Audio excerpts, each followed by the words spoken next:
Shweta. Welcome you all to Biology Hacker. So guys, today we are going to study the chapter of class 11th, locomotion and movement. So guys, are you ready? Let's go. So if you are talking about locomotion and movement, they sound similar words, but let's start with locomotion. So what's locomotion? What is locomotion? Locomotion, it is the movement of an animal as a whole from one place to another. किसी भी animal का एक place से दूसरे place पे move करना locomotion कहलाता है. ये वॉल्यूंटरी मूवमेंट होता है जिसकी वजह से पोजीशन में चेंज आती है.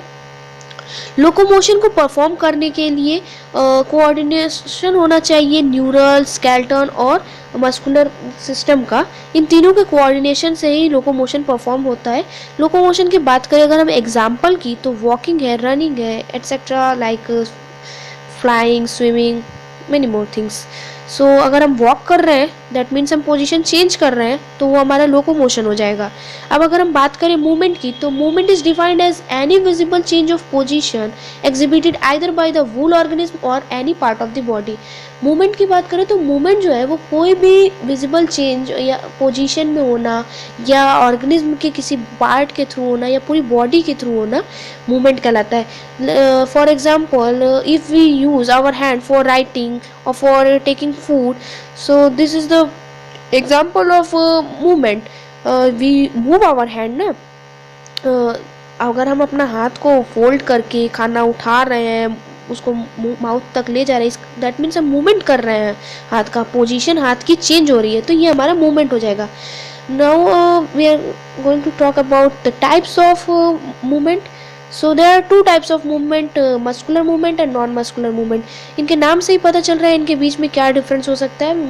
non-muscular movement और muscular movement के बीच the only difference is that non-muscular movements doesn't require any type of muscles for their performance, while muscular movement occur with the help of muscle fibers.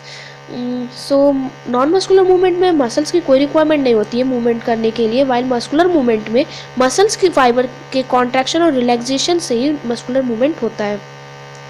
So types of non muscular movement में हमारा आ जाता है ciliary movement and flagellar movement, pseudopodial movement. ये तीन movement आते हैं हमारे नॉन मस्कुलर मूवमेंट में. सीलियरी मूवमेंट क्या होता है? सीलियरी मूवमेंट मीन सीलिया के हेल्प से मूव करने को सीलियरी मूवमेंट कहते हैं. इसका जो एग्जांपल है वो है पैरामेशियम, जो कि जिसमें कि सीलिया प्रेजेंट होता है, जो ऑलरेडी नो. तो सीलिया की हेल्प से पैरामेशियम क्या करता है, स्विम कर पाता है.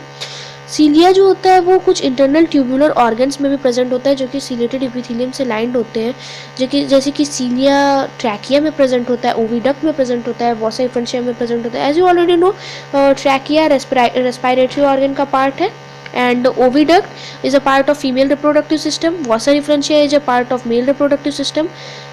In oviduct the function of ciliary movement is for pushing eggs, and in vasa differentia its function is for pushing sperms, and in trachea for pushing out dust. So it's clear guys कि ciliary movement क्या होता है. सीलिया के help से जो movement हो रहा है उसे सीलियरी मूवमेंट कहते हैं, और ये paramecium and trachea, oviduct, vasa differentia में पाए जाते हैं. Now talking about flagellar movement. So flagella of choanocytes maintain a regular current of water. जो कोनोसाइट्स के फ्लैजला होते हैं वो एक regular current of water maintain किए रहते हैं.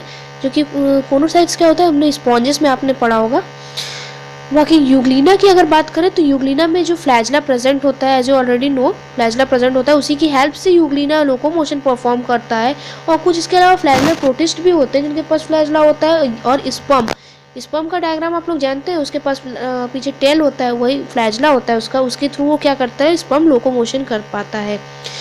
सीडोपोडियल मूवमेंट अमीबा में देखा जाता है. जैसे कि अमीबा में सीडोपोडिया प्रेजेंट होता है, इसी अमीबा के सीडोपोडिया के हेल्प से क्या होता है, अमीबा मूव कर पाता है, उसे सीडोपोडियल मूवमेंट कहते हैं. तो ये हमारा नॉन मस्कुलर मूवमेंट था, सीलियरी, फ्लैजलर और pseudopodial movement. Now we are going to talk about muscular movement. Muscular movement जो होता है it is a type of movement which occur with the help of muscle fibre by their contraction and relaxation. ये एक movement का वो type है जिसमें muscle fibre के कॉन्ट्रैक्शन और रिलैक्सेशन से मूवमेंट परफॉर्म होता है. ये multi cellular organism including human beings में देखा जाता है. इसके बारे में फर्दर हम लोग डिटेल में स्टडी स्टडी करेंगे जब हम लोग इसके मैकेनिज्म के बारे में पढ़ेंगे, मैकेनिज्म ऑफ मसल कॉन्ट्रैक्शन, उसमें आपको इसको डिटेल में पढ़ना है। अभी बस इतना ही जान लीजिए कि इसमें मसल फाइबर की रिक्वायरमेंट होती है मूवमेंट करने के लिए। अब टाइप्स ऑफ मसल्स अगर हम लोग बात करें तो there are 3 types of muscles, cardiac muscles, smooth muscles, skeletal muscles. Cardiac muscles की बात करें तो कार्डियक मसल जो होता है वो रिच ब्लड सप्लाई होता है, उसमें ब्लड सप्लाई बहुत अच्छा होता है कार्डियक मसल्स में। कार्डियक मसल्स के पास बहुत सारे माइटोकॉन्ड्रिया प्रेजेंट होते हैं, सिंगल न्यूक्लियस प्रेजेंट होता है, मीन्स यूनिन्यूक्लिएट होता है। इनके स्ट्रक्चर की बात करें तो ये सिलेंड्रिकल और ब्रांच होता है। और कार्डियक मसल जो होते हैं वो जॉइंट होते हैं इंटरकैलेटेड डिस्क से। इंटरकैलेटेड डिस्क क्या होता है?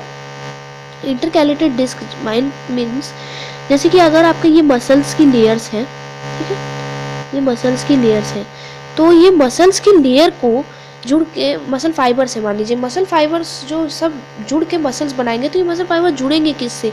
तो ये जो है अगर ये ले लीजिए, ठीक है, तो ये इसके बीच में कलर नहीं चेंज हो रहा है, इसके बीच में जो ये कनेक्टिव टिश्यू प्रेजेंट होंगे, इससे जुड़कर क्या होंगे, सारे मसल्स की लेयर जुड़ेगी और तब मसल्स बनाएगी। तो यही जो बीच का जो लेयर है जिससे ये जुड़ के मसल्स एक दूसरे के साथ जुड़ती है, इसी को हम लोग कहते हैं इंटरकैलेटेड डिस्क। इसके बाद अगर हम लोग बात करें तो कार्डियक मसल जो होता है वो इनवॉल्यूंटरी नेचर का होता है और मीन्स इसे आप कंट्रोल नहीं कर सकते खुद से, जो कि present in wall of heart के वॉल में प्रेजेंट होता है, पल्मोनरी वीन्स में प्रेजेंट होता है, सुपीरियर वेना कावा में प्रेजेंट होता है। ये थे कार्डियक मसल्स के एग्जाम्पल, ठीक है। तो कार्डियक मसल्स में ब्लड सप्लाई अच्छी होती है, बहुत माइटोकॉन्ड्रिया होते हैं, सिंगल न्यूक्लियस होता है, सिलेंड्रिकल और ब्रांच स्ट्रक्चर होता है, इंटरकैलेटेड डिस्क से जुड़े होते हैं, इन्वॉल्यूंटरी नेचर का होता है। That's all. फिर हम लोग अगर बात करें स्मूथ मसल्स की, तो स्मूथ मसल्स में क्या होता है, पुअर ब्लड सप्लाई होता है, स्ट्रैशंस नहीं होते इसमें। स्ट्रैशंस क्या होता है देख लीजिए, जैसे कि ये मसल्स है, मसल की लेयर है, इस पे आपने देखा होगा कि स्ट्रिप्स बने हुए होते हैं, dark light dark light dark light dark light. So ये जो येलो कलर का स्ट्रिप है ये हमारा क्या है, डार्क बैंड है। फिर वाइट स्पेस जो है वो लाइट बैंड है, फिर येलो डार्क, फिर white light dark white light dark light dark light dark light. So ऐसे जो ये स्ट्रैशन स्ट्रिप्स बन रहे हैं, इसी को हम लोग कहते हैं, मसल्स पे जो ये स्ट्रिप बने इसको हम लोग कहते हैं स्ट्रैशंस। तो ये स्मूथ मसल्स में प्रेजेंट होता है। इसके अलावा स्मूथ मसल जो होते हैं ये यूनिन्यूक्लिएट होते हैं, मतलब सिंगल न्यूक्लियस प्रेजेंट होता है। ये स्पिंडल शेप के होते हैं। स्पिंडल शेप मतलब इस तरह का शेप होता है इनका, ठीक है, बीच में सिंगल न्यूक्लियस होता है। तो ये ऐसे स्पिंडल शेप के होते हैं, लीफ लाइक स्ट्रक्चर। और इसके बाद ये अनब्रांच्ड होते हैं, ये इनवॉल्यूंटरी नेचर के ये भी होते हैं, जैसे कि इसका एग्जांपल है ईसोफेगस, यूरिनोजेनिशियल ट्रैक। तो ये था स्मूथ मसल्स। अब बात करें स्केलेटल मसल्स की। इसके अलावा स्मूथ मसल्स में जान लीजिए कि स्मूथ मसल्स को ही हम लोग नॉन स्ट्राइटेड कहते हैं, क्योंकि इसमें स्ट्रैशन नहीं होता है, और विसरल मसल्स भी कहते हैं। Skeletal muscles means skeletal muscles striated muscles होता है, ये वॉल्यूंटरी मसल्स होता है, इसे आप अपने हिसाब से कंट्रोल कर सकते हैं। इसका जो मसल्स फाइबर्स होता है वो long cylindrical thread like with alternative bands of dark and light cross marking striations. इसमें स्ट्रैशंस प्रेजेंट होता है, जो हमने आपको आगे दिखाया था, dark light dark light dark light, ये वाले स्ट्रैशंस इसमें प्रेजेंट होते हैं, उसमें प्रेजेंट नहीं होता था स्मूथ में, तो इसलिए इसको स्ट्रेटेड मसल्स भी कहा जाता है। इसमें बहुत सारे न्यूक्लियर प्रेजेंट होते हैं जो कि सेल मेम्ब्रेन के पास होते हैं। ये अनब्रांच्ड स्ट्रक्चर होता है। इसके जो एग्जाम्पल है ये लिम्ब्स में प्रेजेंट होते हैं, बॉडी वॉल में प्रेजेंट होते हैं, टंग में। टंग को आप जैसा चाहे वैसा मूव कर सकते हैं, आप अपने टंग आपके कंट्रोल में, आप जैसा चाहे वैसा मूव कर सकते हैं। तो ये स्केलेटल मसल्स का पार्ट हो गया। ओके गाइस, अब अगर स्केलेटल मसल्स के स्ट्रक्चर की हम लोग बात करें तो देख लेते हैं। स्केलेटल मसल जो होता है is made up of number of muscles bundle fascicles held together by fascia collagenous connective tissue layer। Skeletal muscles जो होता है वो काफ़ी सारे मसल बंडल से मिलकर बना होता है, बहुत सारे मसल बंडल से मिलकर। मसल बंडल जिन्हें फैसिकल्स कहते हैं, उनसे फैसिकल्स कहते हैं। और फैसिकल जुड़े किससे होते हैं, फैसिकिया से, जिसे हम लोग जो कि फैसिकिया क्या होता है, कोलेजिनस कनेक्टिव टिश्यू होता है। अब मान लीजिए ये मसल बंडल है बहुत सारे, और इसके बीच में ये जो कनेक्टिव टिश्यू है इसी को कहेंगे फैसिकिया, और ये जो एक एक मसल बंडल है इसको हम लोग फैसिकल्स कहते हैं। तो ये कई सारे फैसिकल्स फैसिकिया से जुड़ के और मसल बनाते हैं, ठीक है। और ये फेसिकल्स किससे बने हुए होते हैं? फेसिकल्स बहुत सारे मसल फाइबर से मिलके बने हुए होते हैं, और मसल फाइबर जो है वो लाइंड होता है प्लाज्मा मेम्ब्रेन से। देखिए गाइस, अगर मसल्स की बात करें तो मसल्स में जैसे कि सेल मेम्ब्रेन होता है, वैसे ही जो मसल्स की अगर बात करें तो उसमें सार्कोलेमा वर्ड यूज़ करते हैं। सार्को यूज़ होता है मसल्स के लिए। तो जितने भी फेसिकल्स जो होते हैं वो बहुत सारे मसल फाइबर्स कंटेन करते हैं, और ये मसल फाइबर जो है प्लाज्मा मेम्ब्रेन से लाइंड होते हैं, जिसे हम लोग सार्कोलेमा कहते हैं, और ये इंक्लोज करते हैं सार्कोप्लाज्म को। Each muscle fibres contain parallel arranged myofilament. जितने भी मसल फाइबर होते हैं वो कंटेन करते हैं पैरेलली अरेंज्ड मायोफिलामेंट्स को कंटेन करते हैं, जिन्हें हम लोग मायोफिब्रिल्स कहते हैं। और ये जो मायोफिब्रिल्स होती हैं इनके पास अल्टरनेट डार्क एनाइसोट्रॉपिक या ए बैंड कह सकते हैं, और लाइट आइसोट्रॉपिक या आई बैंड कहते हैं, वो प्रेजेंट होता है। मायोफिब्रिल पे डार्क लाइट वाले बैंड प्रेजेंट होते हैं। और जो स्ट्राइशंस है ये किसकी वजह से होता है? दो फाइब्रस कॉन्ट्रैक्टाइल प्रोटीन की वजह से होता है, थिन एक्टिन और थिक मायोसिन फिलामेंट की वजह से। इसको अगर हम लोग इसके मदद से देखें तो ज़्यादा अच्छे से समझेगा। जितने भी मसल्स हैं वो सब किससे बने हुए हैं? फेसिकल से मिलके बने हुए, मतलब कि मसल बंडल से मिलके बने हुए हैं। और मसल बंडल एक दूसरे से जुड़ा किससे? फेसिकिया से। उसके बाद ये जो फेसिकल्स है ये सब मसल फाइबर से मिलके बने हुए हैं। मसल फाइबर जो है वो मायोफिब्रिल से मिलके बना हुआ है। मायोफिब्रिल जो है उसके पास दो तरीके के फिलामेंट्स प्रेजेंट होते हैं, थिन और थिक फिलामेंट। थिन फिलामेंट क्या होता है? एक्टिन होता है, और थिक फिलामेंट मायोसिन प्रेजेंट होता है। अब अगर हम लोग उसमें जो कॉन्ट्रैक्टाइल प्रोटीन्स है, थिन मायोसिन और एक्टिन, इसको देख लेते हैं। तो एक्टिन जो होता है क्या होता है? थिन फिलामेंट होता है। मायोसिन क्या होता है? थिक फिलामेंट होता है। इसके बाद आई बैंड जो होता है हमारा लाइट कलर का बैंड होता है, और ए बैंड जो होता है वो डार्क कलर का बैंड होता है, जो कि एक्टिन और मायोसिन पे ओवरलैप करता है। ये अभी आपको नहीं समझेगा, जब इसको हम लोग आगे डिटेल में स्टडी करेंगे तब समझेगा। अभी बस इतना याद रखिए कि आई लाइट होता है, ए डार्क होता है, और एच उसके बीच का नॉर्मल पॉइंट होता है। ये इसको थ्रू समझा दें। ये जैसे मसल्स है, इसमें डार्क, फिर स्पेस लाइट, फिर डार्क, फिर लाइट, फिर डार्क, फिर लाइट। तो ये तो हो गया आपका वो डार्क लाइट। इसके अलावा इसके बीच में ये नॉर्मल है। तो देखिए ये जो येलो वाला पार्ट है ये डार्क है, ये ए बैंड है। फिर ये जो इसके बाद वाइट पार्ट है, ये सब, ये बीच में पूरा वाइट पार्ट ये लाइट बैंड है, मतलब आई बैंड है। लेकिन ये जो इसके ये जो पार्ट है बीच में सेंटर, वो क्या है? एच बैंड है। ठीक है, ये एच बैंड है आपका पॉइंट वाला।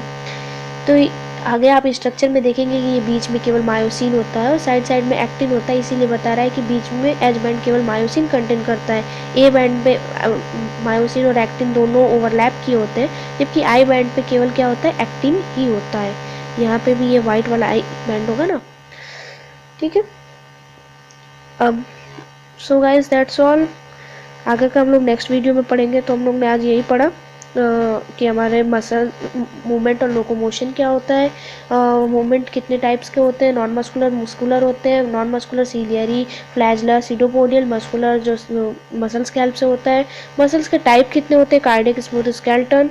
और कार्डियक मसल्स का क्या होता है, स्मूथ मसल्स क्या होता है, स्केलेटन मसल्स क्या होता है। स्ट्रक्चर की भी हम लोग बात कर लिए, देख लिए। मसल्स फेसिकल से मिलके बने होते हैं, फेसिकल मसल फाइबर से, मसल फाइबर मायोफिब्रिल से, मायोफिब्रिल में थिक और थिन फिलामेंट होता है, एक्टिन और मायोसिन। और एक्टिन मायोसिन क्या होते हैं? ये दो कॉन्ट्रैक्टाइल प्रोटीन्स होते हैं एक्चुअली में।